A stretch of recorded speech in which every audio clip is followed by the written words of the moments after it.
Is there anything you would have done differently? We reported a true story. Our colleague Brian Williams is back in Kuwait City tonight after a close call in the skies over Iraq. Controversial Supreme Court nominee Brett Kavanaugh and questions about Kavanaugh's drinking in the past. Sean Hannity, come on up, Sean Hannity. Today, Andrew Cuomo is having a moment. Hi, I'm Chris Steyerwald. And I'm Eliana Johnson. Welcome to Ink-Stained Wretches, where we break down what's going wrong and what's going right with the American news media. Eliana Johnson, do you know the joy, you do know the joy, of seeing one of your children, seeing your child, find something that suits them, that when they unlock something in life that suits them? I don't actually know that yet. Even small things, right? A favorite food or an activity or something that they really delight in. Yeah. For my kid, it's dumplings. So I think that's probably not She's like not on the wrong. same scale that you're talking about. She's not wrong. But I'm just back from New York, where I had the unexpected pleasure, because schedule changes and other things, that I was able to take my eldest man-child to Colombia for a program he's doing this summer on international relations. Did a Hamas protester No, his stick brother, a flag in his eye? His brother and I went over to the quad and saw that it's not only all cleaned up, but well fenced now. Now the fencing is aggressive, but Just wait till September. I don't know how much my son knew how much he would like the university, the academic setting, and being with other. Oh my gosh. Anyone who's ever met your son would know. And he's only been at it for a day and a half, and the texts and the communication. And So he's at a nerd camp? He's at a nerd camp. And it's a real pleasure to see your kids. And I don't know that he will spend his life in academia, but it's just a pleasure. It's a delight when you see your kids find the water that they like to swim in, and it's a very nice thing. That's great. This reminds me, it's not very much like this, but my parents sent me to anyone could sign up, so it was really selling parents to some gifted and talented program, but it was like right down the street from us. But you are. It wasn't like, and my complaint was, none of the people in this are gifted or talented. This is a load of crap. So I'm happy that your son is having a different experience. He's having a different experience, and his excited text that there were German students from Germany who were across the hall, that he can have conversations about foreign policy in German with them. Oh my gosh. Yeah, he's peaking right now. This is to be 16 and a half. I certainly would have thought your kid was G&T. Yeah, he's loving it. So that's great. All right. You know who's not gifted and talented? The media. Am I right? On our front page.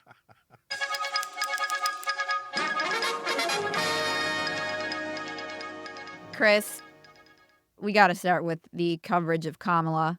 Border czar Kamala Harris? Border czar Kamala. Don't use those words. I will say the pivot from a press that was furious at this White House for supposedly hiding the president's condition from them and then covering it critically, to completely adulatory coverage of Kamala Harris. The dissonance of it is incredible. And covering up. Right. So we should talk. Let's start talking about the effulgence of Axios as the best example of all of this. And kudos belong to what's his name from CNN? Andrew Kaczynski at CNN. So Axios, their reporter Steph Kite, published a piece, Harris border confusion haunts her new campaign. And she essentially says Kamala Harris was never border czar. Confusion around the VP's exact role. Because, we don't actually have czars. It's a term of art to refer to a portfolio that one is given. Early media misfires and the rapidly changing regional migration crisis has made it the issue a top target for the GOP trying to define their new opponent. In the past few days, the Trump campaign and Republicans have tagged Harris repeatedly with the border czar title, which she never actually had, because we don't actually have an office of the border czar. And she fact checks Trump, who said Harris was appointed border czar in March of 2021. She fact checks Elise Stefanik for using the term, and fact checks Fox News. And then when CNN, Andrew Kaczynski at CNN, and others noted this, they appended an editor's note. This article has been updated and clarified to note that Axios was among the news outlets that incorrectly labeled Harris a border czar in 2021. It's so embarrassing. So embarrassing. Should we play the video? The Beacon went back and did a video of the coverage in 2021 when President Biden said Kamala Harris will be in charge of immigration. Let's play a little bit of the before and after. She was put in charge of the border. Nope. She was put in charge of reaching out to the South and Central American countries to stem the immigration. She wasn't the border czar. She was not actually the border czar. She is not the border czar. She was never border czar. She was not the border czar. Let's be very clear. There was no border czar. President Biden put his vice president, Kamala Harris, in charge of one of his administration's growing challenges. She is now the point person on immigration. Vice President Harris is now the Biden administration's point person to oversee his administration's efforts to stem the flow of migrants. Kamala Harris, the point person on immigration. The point person in the effort to stop the flow of migrants. And Kamala Harris will lead the response to the border challenge. Kamala Harris to lead the White House efforts to tackle migration challenges at the U.S.-Mexico border. To take the lead on overseeing all of these efforts at the border. Putting his vice president, Kamala Harris, in charge of this. Her first big portfolio item to oversee solutions. And I have confidence that she's going to do a good job in this role. I think President Biden made a good decision, a wise move. The chronicling of this and the term gaslighting is overused, and I don't think that's I don't like the term because it's overused. But if there's ever an example of if what gaslighting means is telling people something is false that they have previously said is true without recognizing the change, then this would meet the standard. Drew Holden, who has a Substack, helpfully also chronicled the way that this went. And when it was perceived as beneficial to Kamala Harris that she was given a big job, then border czar. So who was the first czar? I think it was Stephen Ratner was the car czar. I think it was Bill Bennett. Oh, yeah. And so I believe and I look forward to our erudite audience correcting me. When he was drug czar. Right. So we had drug czar, but I think in the late 80s. I think it even goes back to the New Deal. I think that the idea of a person who has interdisciplinary, and that's what drug czars do. They have an interdisciplinary portfolio where they're working on something that goes across multiple agencies, and that you're making this the point person to deal with something that touches multiple agencies. And the idea for Kamala Harris was that, yes, it would interact with the State Department, and yes, it would interact with Customs and Border Protection, and it would interact with the Treasury Department and all of these things, and that she would head it up. And then she didn't. And why she didn't, why she failed at this, there was reporting at the time that she didn't want it and thought that she was being set up to take a fall for an unpopular policy. It was too hard, remember? Yeah. Yeah, that this was they were dumping an unpopular issue for the administration in her lap to distance Biden from the problem. And for whatever host of reasons that it didn't work out, it didn't work out. The effort to say that it didn't happen is bananas. Just when you're covering this, just it's okay. Sometimes Donald Trump is right. Not often. And by the way, always with exaggeration, right? Always with extra peanut butter on the cookie here. Like there's always, he's exaggerating and expanding. It is how he speaks in every way. But your job, if you're in the press, is not to fight. And this is what we dealt with during the Trump years, and this is what we've dealt with in Trump as former president, which is stay out of the arena. Cover what they're doing. Don't become a combatant. This was amazing, and Axios was the tip of the spear, but yes. as our clip showed, yes. It is the entire press corps. Yes, and the effort to clean this up for her. And my friend Jay Caruso did the math. He looked at the print edition of the Washington Post on July 24th, and there were 10 different articles about Harris, none of them critical, 3 of which were in the style section.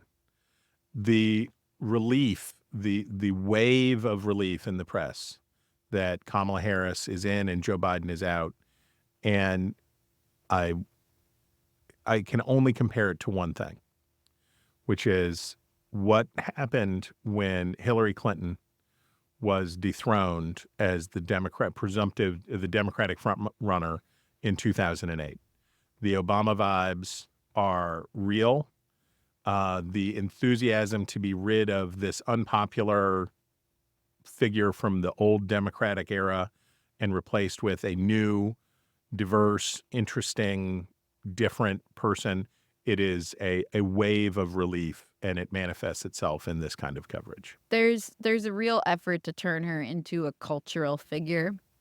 I'm sorry, icon. I just fell out of a coconut tree. I don't have Right. any context for... Which we're seeing with all this creation of these memes, which, fine.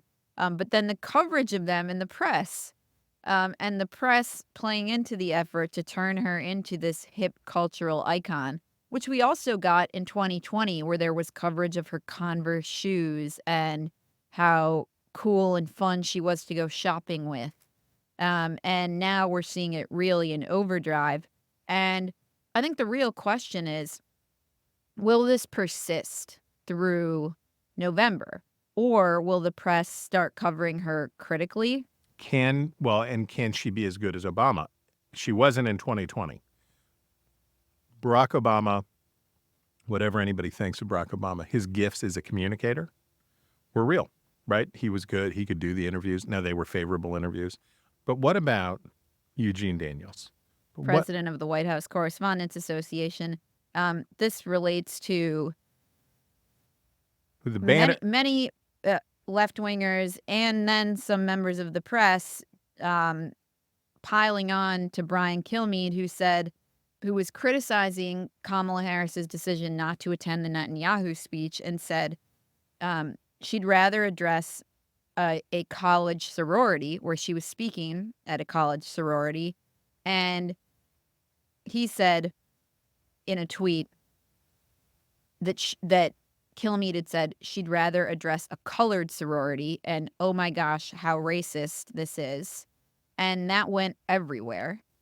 And the header on his Twitter profile is him interviewing Kamala Harris, and his pinned tweet is an interview that he did with Kamala Harris. Now, I understand it's a big get, but you're the president of the White House Correspondents Association.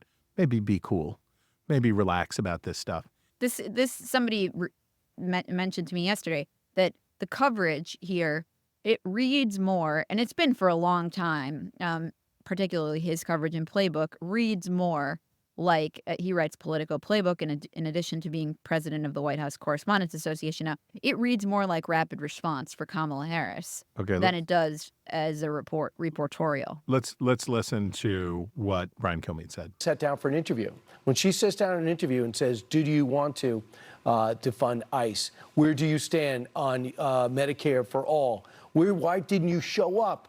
The most recent decision, already you got a question. She will not show up for the Prime Minister's joint session of Congress today. She'd rather address in the summer a sorority, a college sorority, like she can't get out of that. So that's her decision, and that's her decision to back up the protesters. And how about the border? When they ask her about the border, I haven't been to Europe either. Remember, she said that she's the border czar. She didn't go to the president. She didn't go to the border, and now we're learning that two of the border chiefs, the last two border chiefs, she hasn't talked to. Now, I'm not saying that a person couldn't have heard that wrong, that his Long Island accent combined with speaking rapidly, that you could have heard it wrong. But how could you tweet the accusation without checking? If you are the president of the White House Correspondents Association, how is it possible that you would not say, wow, before I accuse someone of using the word colored to describe Kamala Harris's sorority, I should be very sure about this. And he did not, which is irresponsible. But here's another crotchety old man point that I will make. Well, can we note that he then deleted the tweet? Yes. And said, I spoke to Fox News about this and plan on speaking to Brian when he is off air. They made clear to me that he used college, not color. The audio is garbled, but I'm going to take Brian and his team at their word. At their word. How about I'm sorry? How about I'm sorry? How about I'm sorry?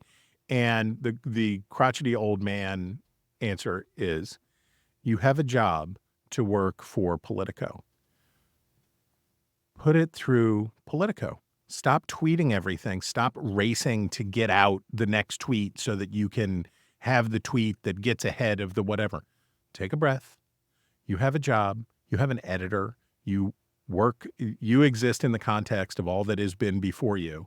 So why don't you use that instead of getting your thirsty tweet out on the internet as soon as possible so that you get to be the first one to say that you did it? And boo. I know Brian Kilmeade. Brian Kilmeade, you can disagree with Brian Kilmeade, but his track record would be clear that he does not seem like a person who would use that word to describe a black sorority. Chris, let's talk a little bit about how the Trump campaign and the right is handling. No, you're not getting out of talking about BRAT. You're not. Oh, yes. We'd all like to not talk about BRAT. We'd all like. All right. Well, I have no idea. Well, what neither this do I. is. So we're Okay. gonna plunge in on the question of what is BRAT, and we're gonna turn to our millennial. Or Nate, are you millennial? Gen Z. So we're gonna turn. I'm millennial. You're a millennial. I'm an Colin older millennial. Colin is. He's millennial too, right? Younger millennial. Yeah, you're super millennial. Yeah, that you're the shirt's doing all the work there. I've forgotten.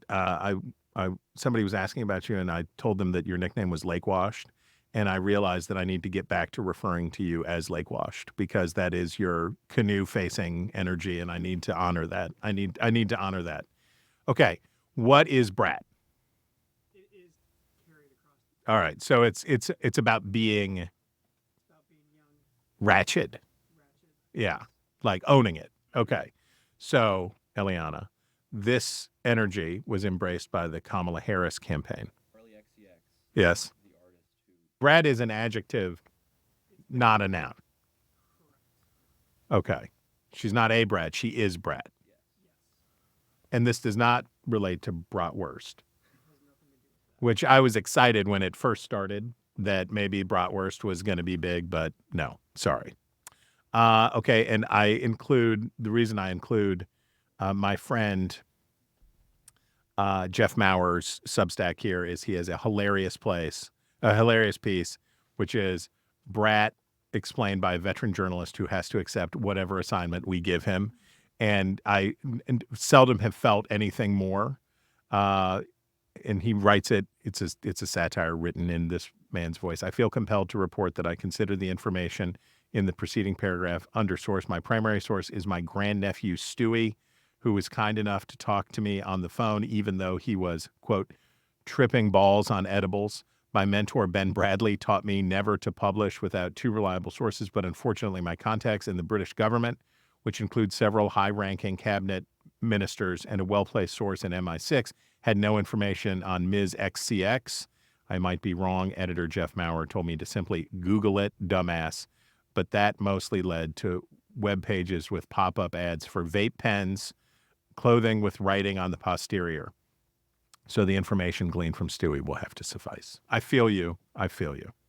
I cannot care About BRAT. about Well, I'm just glad or we get. XCX, Charlie, or any But it is whoever she is. It is funny to watch people in the media say we're leaning in on BRAT. Yeah, these like 45-year-old.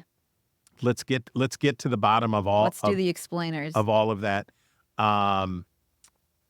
Do you want to talk about the end of Joe Biden now, or do you want to talk about the Republicans?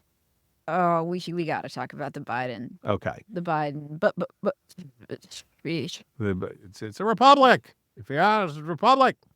He did it for democracy. The very strange feeling I had watching the president's speech, and we're recording this the day after, was, does everybody know he's still president? Like, he's still the president. And the framing around this of he's passing the torch, he's going to be there. And the point of that speech, as far as I could understand, is to tell America that he'll still be president. And if that speech marked the end of his presidency and he was resigning, then it was a perfectly fine speech. But if except that he offered no explanation for his decision but not then to seek a second term. But then he'd be gone, right? We know the explanation. Everybody said it. But then he'd be gone and it wouldn't matter. But instead, he said a bunch of stuff. Well, he actually said, I think I'm great, and my record merited a second term, but time to pass the torch, which was not true in terms of what he felt. And I do think he owed a fuller accounting to the American people who have serious concerns about his fitness for the office. Right. He needed to explain why he was staying. He didn't need to. We know why he was going. We know why he's not running. A 3-week pressure campaign from the Democratic Party and Nancy Pelosi and Barack Obama. Nancy Pelosi, Barack Obama, amplified by the press, the New York Times editorial the day after the debate. We know why he's going. He was prodded out with a pitchfork of running for a second term. I got that. Question is, are you good? Basically, what America needed from Joe Biden was like calling an elderly loved one and like, well, there's a snowstorm coming. We should check on Aunt Bernice. You good? Everybody good? You fine? Do you have enough canned goods in the house? Are you okay?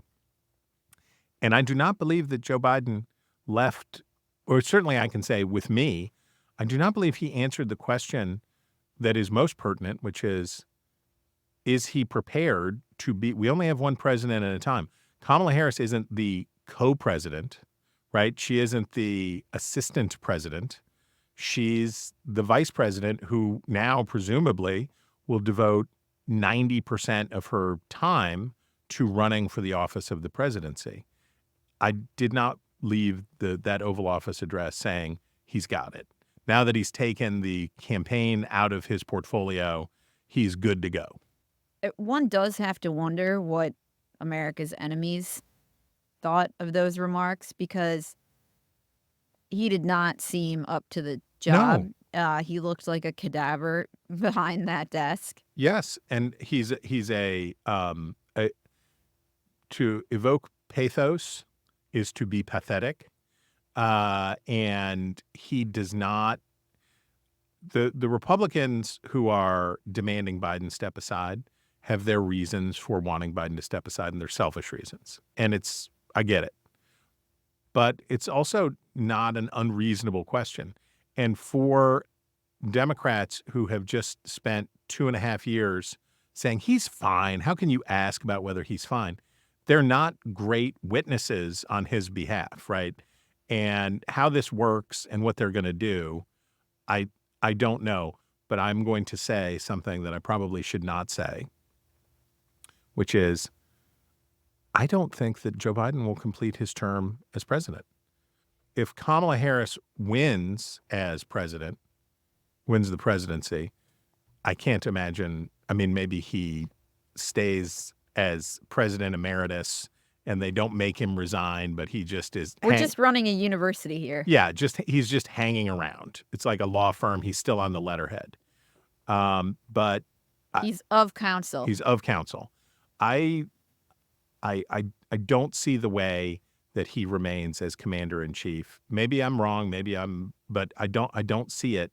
That once you've admitted this kind of decline, and the people can see it, that he has admitted no decline, but people can see it. He has admitted no decline, but people who are in decline generally don't say that because they get ornery and whatever.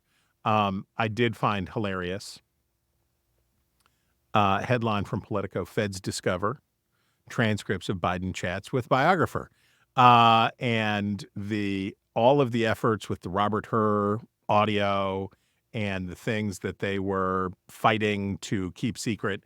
Now it's like, let it run, let it flow. You know what? Actually, we found the transcripts. You can have those transcripts. I assume they'll let the Hur audio tape go as well. By the way, Kamala Harris was on the front lines of savaging Robert Hur for sure for what he said about President Biden. But yes, this was in the Now They Tell Us file that miraculously, Politico writes, the Justice Department told a federal judge late Monday that it has located transcript it previously denied having of President Joe Biden's talks with a biographer that played a role in the recently completed criminal investigation into Biden's handling of classified material in the last place before he became president. Some of the requests came from news outlets, while others originated with conservative groups apparently seeking to obtain information that could reinforce doubts about Biden's mental acuity and fitness for the presidency. I mean, they wanted to create cheap fakes, so they were looking for these transcripts. Nagging concerns about those issues, particularly after a disastrous debate performance against Donald Trump last month, helped drive Biden's announcement Sunday that he's dropping his bid for re-election.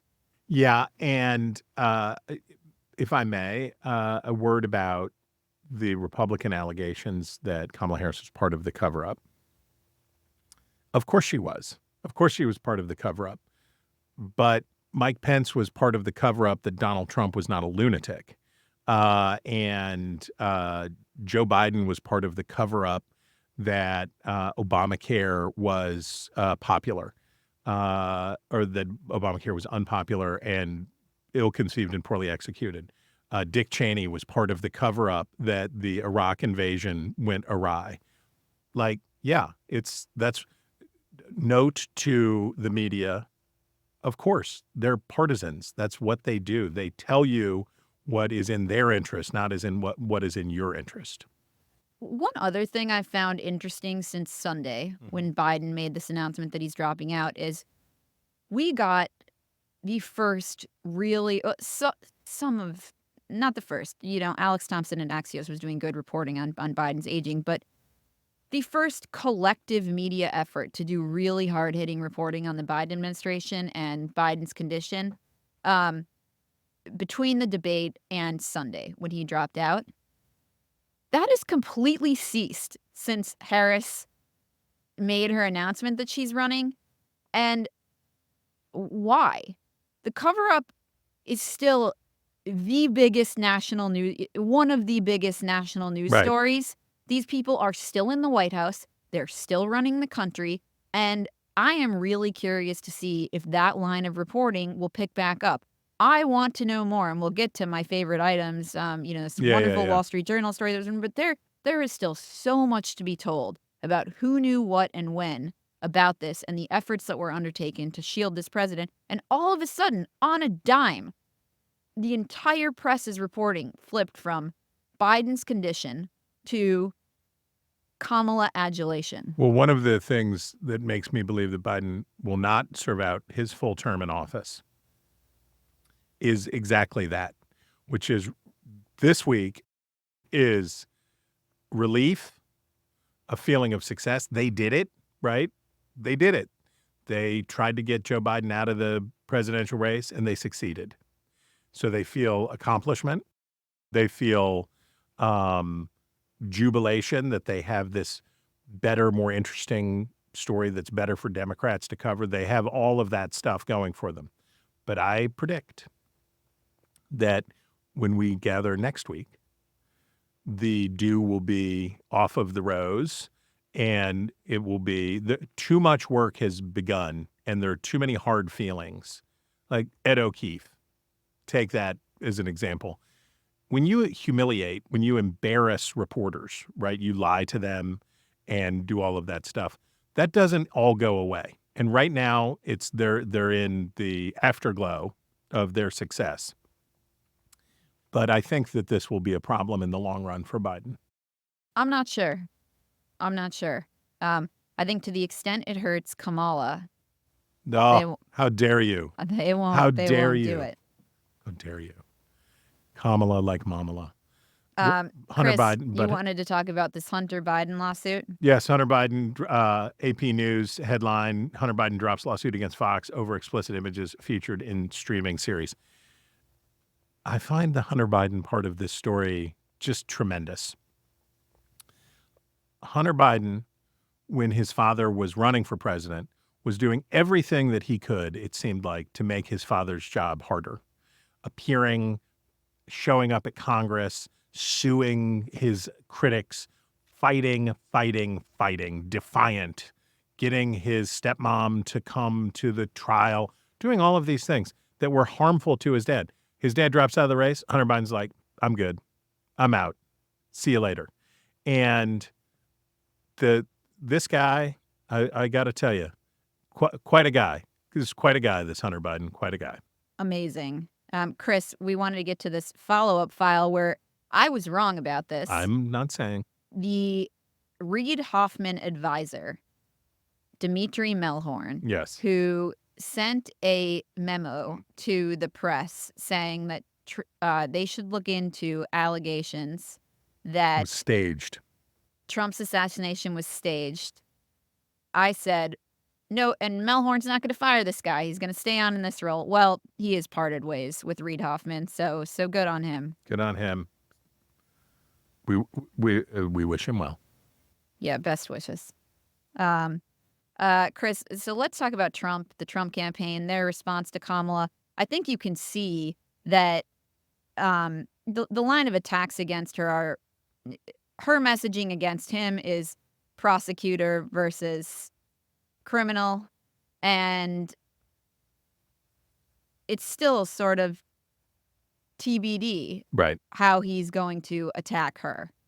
Well, I think and I'm actually going to bring up out of my obsession, because we should listen to it now, this amazing moment of Stephen Miller appearing on the Laura Ingraham show on Fox as a framing for how Kamala Harris's ascension was initially received on the right. Did you listen to this? No. Well, I'm going to treat you to it right now. They held a primary. People, they had ballots. They filled out circles. They went to the voting booths. They spent money on advertisements. And as President Trump said, the Republican Party spent tens of millions of dollars running against Joe Biden.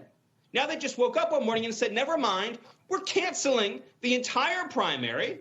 We're getting rid of our candidate, and we're pretending the election has never even happened, and we're going to let donors handpick a new nominee. They're publicly admitting that they are an oligarchy. They are not running a democracy. They are not running a representative republic. This is an oligarchy controlled by business interests, and the Democratic Convention is the private corporation that represents those business interests. This is as full frontal an attack on American democracy as we've ever seen in the history of America's major political parties. Sounding like a guy who just found out that somebody else picked up his order at Zabar's. Just losing his mind. Senior Trump advisor, who definitely for sure is not part of Project 2025, whatever that is. We don't have no idea what that is, but if it exists, then he's definitely not part of it. Just losing his mind. I have thoughts on this. Okay. I actually don't think that the overarching argument is a bad argument. Perhaps those who stood side by side with Trump on January 6th are not particularly well positioned to make this argument, but I do think there's a compelling argument for conservatives to make, to say, Democrats, you guys held a primary. You guys shoved Rep. Dean Phillips out of office, who made the exact same arguments that Barack Obama and Nancy Pelosi decided to make much too late and behind closed doors, and you shoved Joe Biden aside when you realized he couldn't win. What's to say that they're not going to shove Kamala Harris aside if in 4 weeks or 6 weeks she's losing and we'll get another nominee? They have undermined their primary voters, and I think it's worth asking, like, will Democratic primaries mean anything going forward if this is how it works? Gosh, however, I hope not. Okay. I hope not. I hope that this is the beginning of the end of the primary election system, which is trash and bad for the country. Fine, but I think it's the elitist, like, pulling of the strings argument, I think, is a compelling argument to make, but perhaps not the undermining democracy argument is perhaps not. Democracy is what super happens great coming between the from parties, not within the parties. Super great to make. And by the way, if the Republicans had a party, you know what they would have done to Donald Trump? They'd have gotten rid of him. If they could have gotten rid of Donald Trump after, and we'll end up skipping my obsession later because I just have to say it. The media, the Democrats' use of the media and the media's relationship with Democrats helps them get to a place where it counts, right? The Wall Street Journal, the most influential voice among Republicans, the largest circulation newspaper in the country, was unambiguous about what Donald Trump should do. Donald Trump should resign, they said, after January 6th. They reiterated that claim 18 months later. They couldn't have been clearer about the dangers and problems of Donald Trump. And what was the net effect? None. And when the Republican establishment with the conservative press tried a little Ron DeSantis, they were like, what about Ronnie D? Let's take a shot on Meatball. Let's see if it works. And voters said, no, I don't think we're going to. I think we're going to stick with the old guy. What did they do? They said, okay, never mind, we're good.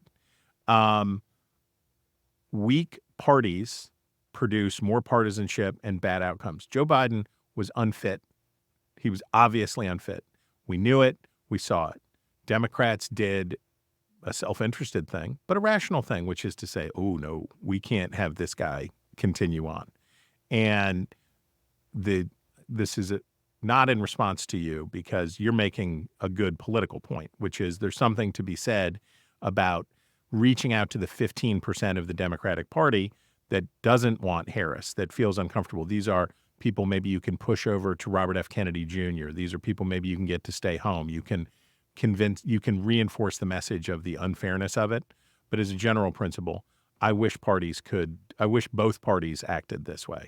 You wanted to discuss the great Trump pivot that wasn't. Well, Axios is really racking up the wins. So where did you watch we recorded this the day of Donald Trump's acceptance speech at the Republican convention. Where did you watch the speech? I watched the speech at my home. Okay. I was actually traveling elsewhere because, probably like many people, I was asked to moderate a panel somewhere 3 months ago. Okay. And agreed to do that and thought, well, how newsy is this convention is going to be? I'm definitely going to the Democratic convention. And I said, okay, sure, I'll moderate this panel. And then when it became the most interesting of all political post-assassination time, attempt. I didn't want to pull out of this panel. So anyways, I was home on the morning of the final day of the convention, and I watched from home. So I was in New York doing coverage And I listened to all of these people say, it's a new Donald Trump. It's a new Donald Trump. This is a different Donald Trump. And the most effulgent example of this, behind the curtain from Axios, getting shot in the face changes a man. Former President Trump has something rare, precious, and definitional, great use of a word, a moment, a fleeting chance to redefine himself, this election, America. Why it matters. Almost dying rocks perspectives and people. Yes, Trump has shown little appetite for changing his ways, tone, and words, but his advisors tell us Trump plans to seize his moment by toning down his Trumpiness and dialing up efforts to unite a tinderbox America when the Republican convention opens Monday in Milwaukee. I think it's real. Get ready. Tucker Carlson, who will speak at the primetime convention and talks to Trump often, told us getting shot in the face changes a man. Trump. It's a really good source. Really good. It's perfect. It's you can just you know it's reliable. You know that he's going to shoot you straight. No pun intended. Trump, who landed yesterday in Milwaukee just over 24 hours after the assassination attempt, brought a rare succinctness in a post on his Truth Social platform, Unite America. Get ready. This is the best part. It's an echo of former President Ronald Reagan, who projected strength and humor after being shot in 1981.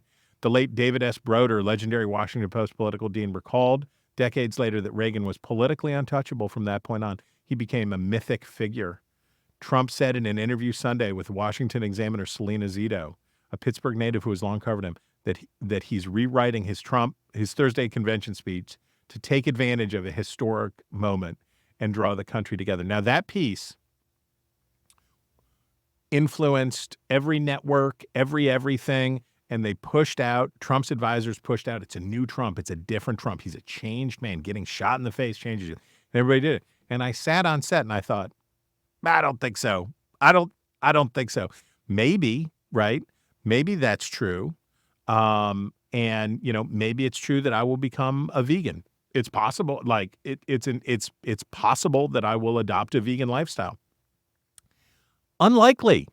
And Trump got up and he gave a speech for 7 minutes that you're like, oh, okay. 25. Yeah. But for the very first part, you thought, okay, like it's happening. And then as he keeps going.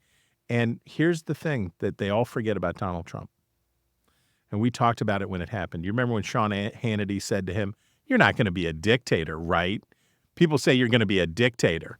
And Trump looked around and you can see the glint in his eyes. And it's like, okay, so you want me to say that I won't be a dictator. And I'm not going to do what you want me to do. So I'm going to do the opposite thing. And he said, as you'll recall, only on day one. Only on day one. Ha, ha, ha. And the Trump convention speech, and I'll give the obvious piece of analysis that everybody else has given, which is if they could have Biden'd him at that moment, if they could have just trundled him off stage on a hand cart at the 20-minute mark of his speech, it would have been a great victory for Republicans. But instead, he gave us another hour and 10 minutes of rolling around in himself like a dog in a dead deer, just covering himself with the whole thing. And you're like, oh, never mind. All right. I agree in part, dissent in part. Concur in part, dissent in part. Of course, concur. He hasn't changed. I dissent in that I don't think all that many people, like, I could barely keep my eyes open. I was sitting there and watching the whole thing. We haven't really heard him speak the way he did ever in those first 25 yes, minutes. Totally. And that was actually remarkable and quite useful, and it's really all anyone will ever see. So that was good. And I don't really think the rest of it mattered that much. It's informative in terms of, okay, he's not going to be disciplined and consistent in talking about American unity. But good for him for being disciplined for 25 minutes. Yay. My point is a matter of media criticism. when somebody there tells should be a lot more skepticism that Trump is really going to be on message and a new man. when somebody says The guy's 78, he's not changing. right, it's a whole new Trump, it's a new Trump, that you say, we'll believe it when we see it. And of course, Donald Trump paid it off perfectly in his rally, which I guess was Wednesday of this week. And he played with this idea. They want me to be nice. I'm not going to be nice. They said and he even mocked the people who had said, it's going to be a new Trump. And he mocked those people and said, I'm not going to be a new nothing. I'm going to be exactly who I'm going to be. I was supposed to be nice, Trump said, referring to the brief call for national unity after the July 13th shooting. But circumstances have changed. And that's what Donald Trump supporters love about him. And that's who he is, which is whatever you tell him to do, he will do the opposite. That is, he is the George Costanza of politics. It's opposite day. Whatever you tell him to do, he's just going to do the opposite. Chris, let's talk about this Atlantic piece. Oh, yeah. Because there are a lot of folks now talking about J.D. Vance's past comments. Some of them about childless women. Cat ladies. And cat ladies. Yes. Others about immigrants. So you have flagged this piece by our friend Jonah Goldberg's wife. My friend Jessica Gavora wrote a piece, and it's a great piece, and I commend it to everybody. But yes, it's mostly a stepping off point to talk about how the J.D. Vance nomination is weathering.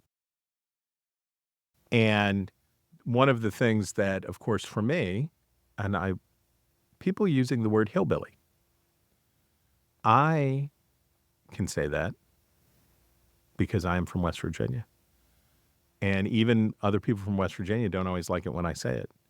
And when J.D. Vance had a smash hit with Hillbilly Elegy, it was a discussion, I will tell you, that Appalachian Americans had about how are we with the mainstreaming of a slur, right? Which was used to do that. And opinions were mixed. I'm okay with people using the word hillbilly if they mean it affectionately, right? If you mean it affectionately, and you can say it about yourself, or it can be fine. I'm not triggered by it, and I don't think other people should be too. But the J.D. Vance, the shape-shifting of J.D. Vance, who, as we talked about before, went from a person who was explaining Appalachia to elites to help them understand the soul sickness and pain in the region that led to their support for nationalist populism, to a proponent of nationalist populism, has been an ungainly effort. And I will just say, and I think this is certainly true, if Joe Biden had dropped out of the presidential race the week before the Republican convention, I don't think Donald Trump would have picked J.D. Vance. I don't think he would have picked a complicated author. By the way, did you see the clip of Trump talking about J.D. Vance's book? It was an interview with Fox News. Yes. You're like, 100% has not read this book. 100%. 100% has not read this book. Has had this book described to him by his son, who probably read passages of the book. But the complexities of J.D. Vance, and now we get to find out, maybe this will be the news that will break right after we finish this podcast, since that seems to be what's going on these days. Who will Kamala Harris pick to debate J.D. Vance? And what will that contrast look like? So it's all very interesting. So was your argument that if Trump knew he would be running against Kamala, he wouldn't have chosen Vance? In a tougher race, so the J.D. Vance pick was a most arrogant kind of like, fine, we don't need to reach out to women. We don't need to reach out to the suburbs. we don't need to do anything. We can just double, quadruple down on MAGA. We can go all the way in. We can do this. I think that if the race had reset the week before, the chances that it would be at a minimum Doug Burgum, but maybe even a woman, right? That I doubt Trump could have ever gotten a Nikki Haley, but putting the merits of putting a woman up would have been obvious, and they wouldn't have been able. And I think Trump would have been a lot less likely to accede to the requests of Tucker Carlson and of Don to do this. The pick, I think, was reflective of hubris and yes, the same thing, in that don't think he was more concerned with setting up a MAGA successor than with adding to the ticket. Yep, and making his party eat it. And strengthening his electoral prospects. And some of the comments you see folks talking about that Vance has made in the past, particularly when he talked about childless cat ladies are bad. And look, I'm guilty of the same sort of things, which is why I would never run for office. Gosh, I would love to see you. I would fall flat on my face. No, it would be awesome. Politics are supposed to be additive. You're not supposed to divide. Say things. Right. Well, you're supposed to divide, but you want to welcome people in rather than say things that make them feel you can't be a part of the coalition. You're not welcome here is not a great idea in a narrowly divided nation. All right, Chris, should we talk about the coverage of the super effective protests? The super effective, really, no doubt, convinced everybody in Washington, D.C. that all of these middle-aged white ladies walking around with Palestinian flags, I know they changed my mind. I know that I had been skeptical about Hamas, but after seeing all of these middle-aged white women walking around D.C. and obstructing traffic, I said, I'm in. I'm on board. And it wasn't all middle-aged white women. There were a lot of them. There were a lot of they were out there. Young men yes. draped in Hamas and Hezbollah flags with, again, their faces covered, looking menacing. Yes. Who set the American flag on fire, foisted a Palestinian flag over Union Station, led to violent confrontations with the police. Again, not really an effort in persuasion.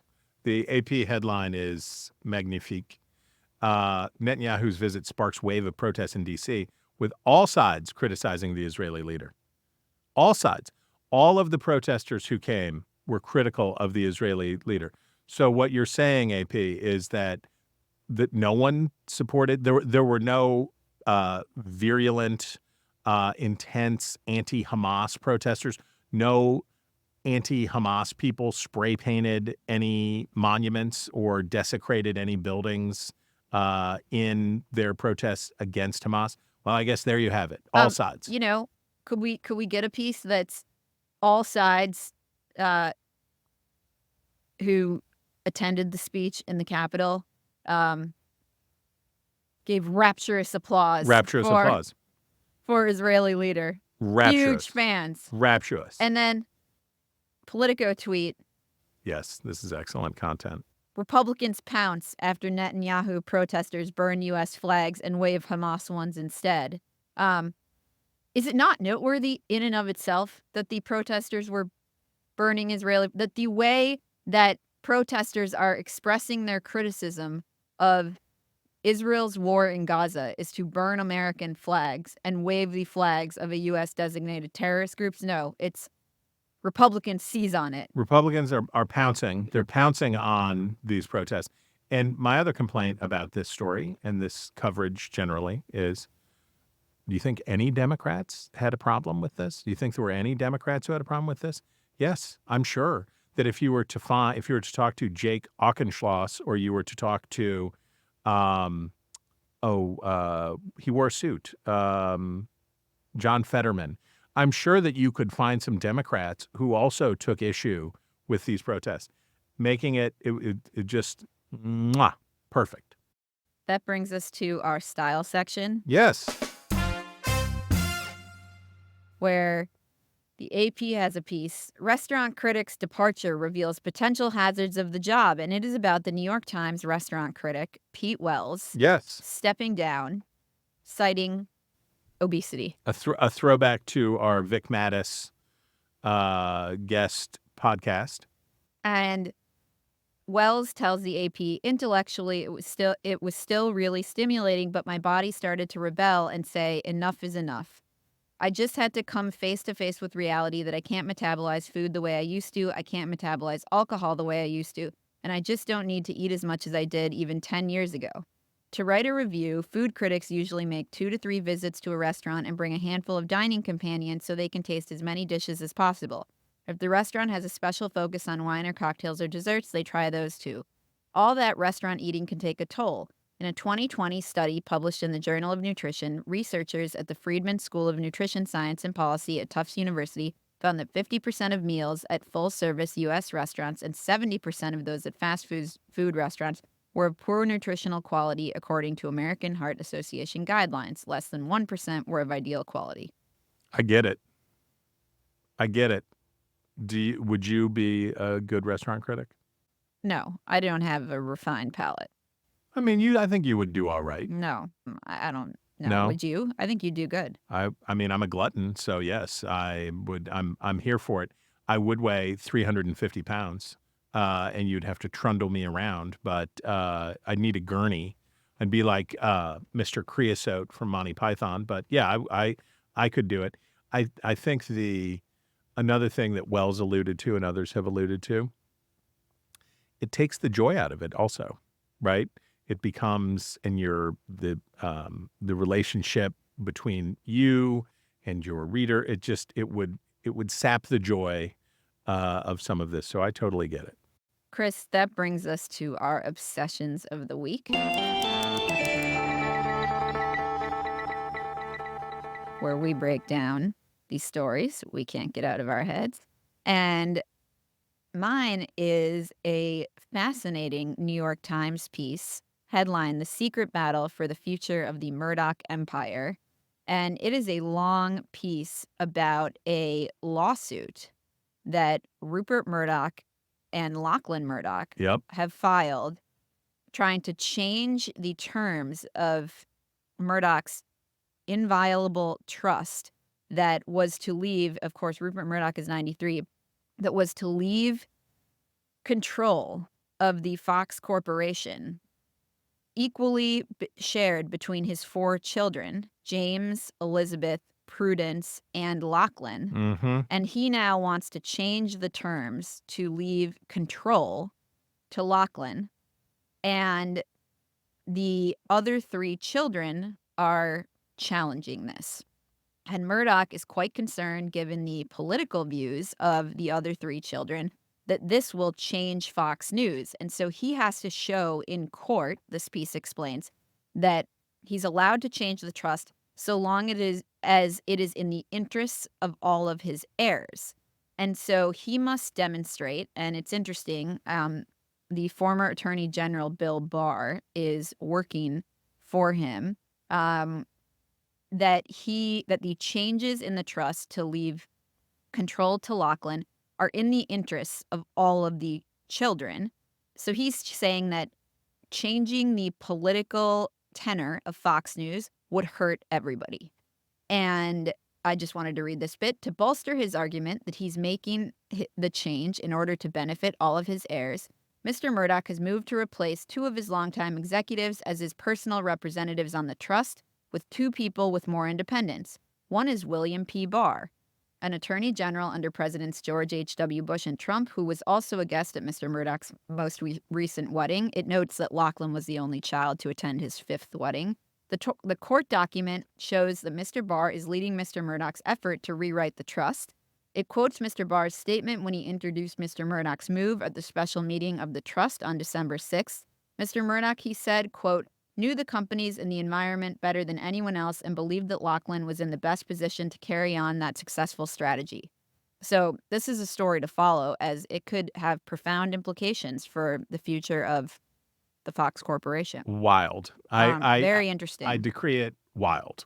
Very, very interesting. All right. I already obsessed over my obsession, which is about parties, partisanship in the media and all of that stuff.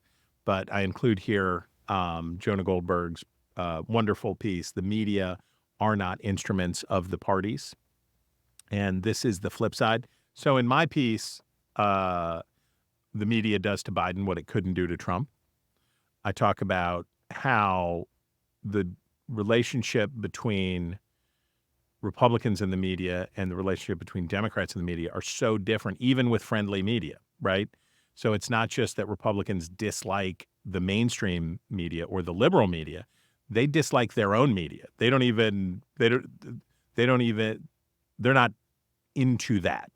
And the Jacksonian, populist, anti-authority, anti-elite jazz of the Republican Party doesn't care particularly what the Wall Street Journal has to say and doesn't care particularly when the New York Post or Fox News tell them to do something different.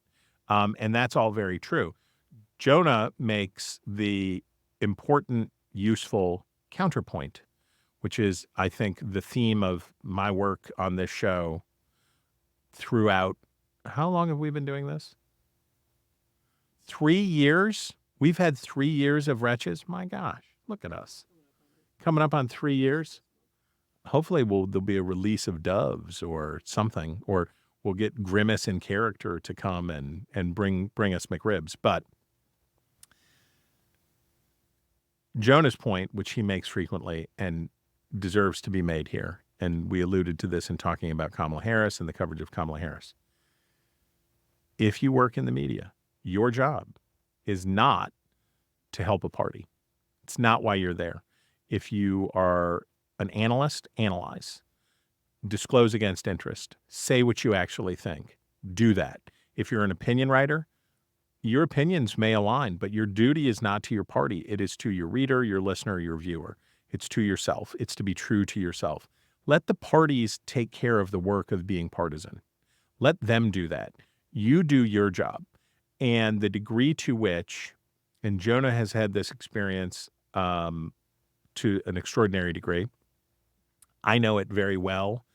And people like Chuck Todd and others from the mainstream or left press have experienced it too, which is, why are you covering this? This is bad for the good team. Don't cover this. This is bad for the good team. You will not be popular with your own side if you disclose against interest. Disclose against interest anyway. Preserve your credibility, preserve yourself so that you have something to come back to. If you go down every path that the majority or plurality of people in a party want to go down, there'll be nothing left of you. You'll be all ground up by the time it's over. So I often get the chance to quote the Calvin Coolidge line. And I want to get it. I want to get it just right because I've had the chance to say it again pretty frequently, which is Calvin Coolidge's wonderful line that I'm going to say now. There is only one form of political strategy in which I have any confidence, and that is to try to do the right thing and sometimes to succeed. That should be true of people in office, but it should be very much true of journalists. Just do what you think is right. Try to do the right thing. You will succeed sometimes. Enjoy those successes and just try to do the right thing as you see it. And that's all you can do. Chris, that brings us to my favorite portion of the week. I'm ready. Which is reader mail. We have a note from Tom in the Midwest who says, "Hello, Wretches. I manage a wholesale construction material company sample branch in the Midwest. Some days I may be lounging in my office, attending Zoom meetings, processing stock transfers, processing customer orders, and or having in-person meetings with our COO and other executives from corporate that show up on a random Tuesday. Other days, I might be on a high-low moving thousands of pounds of material in the warehouse due to a tight operations deadline or being short-staffed. Are shorts not acceptable? I typically wear shorts, black sneakers, and a polo. I don't want to change midday without a shower if I've been in the sweltering warehouse for a few hours in the morning. I will finish this email the way I finish 50% of my work emails. Please advise. Thanks, Tom. I think Tom is exempted. Totally I don't fine. think we were talking about... Yeah, if you need to wear shorts for part of your job, wear shorts. If you're outside working in the sweltering heat or you're in a warehouse, wear shorts. By all means, wear shorts. And Tom, I bet you got great legs. I bet you have strong trunks on your tree, brother. I bet you're working hard and doing all this stuff. Flaunt it. Enjoy yourself. Black sneakers. I don't know. Black sneakers, but make it happen, Tom. You get the full Wretch seal of approval. Okay, Chris, that brings us to your favorite time of the week, where I will say something nice, but please lead me by example. Walter Shapiro died. And Walter Shapiro, a man of the left, the New Republic, Newsweek, Walter Shapiro worked everywhere. He was part of the generation of basically Watergate babies who showed up in Washington and is of a group with all of those people, and very liberal, very whatever. But he also was a journalist and disclosed against interest. Just as I was talking about Jonah's piece, there was no question what Walter Shapiro's point of view was, but he also didn't have to lie. He didn't have to say things that he didn't think were true. And everybody I know who worked with him, everybody I know who he knew, said that he was funny, wrote, and his writing is funny, and all of that stuff. So R.I.P. Walter Shapiro, and I'm including one of his most recent pieces, which is he wrote for Roll Call in 2022, the story of his run for Congress 50 years, so in 1972, his run for Congress, which is a great example of his writing style and all of that stuff. So R.I.P. Chris, my favorite item of the week was a long Wall Street Journal piece, how the bet on an 81-year-old Joe Biden turned into an epic miscalculation. Miscalculation, I think, is quite euphemistic there. Quite so. However, it is chock full of anecdotes about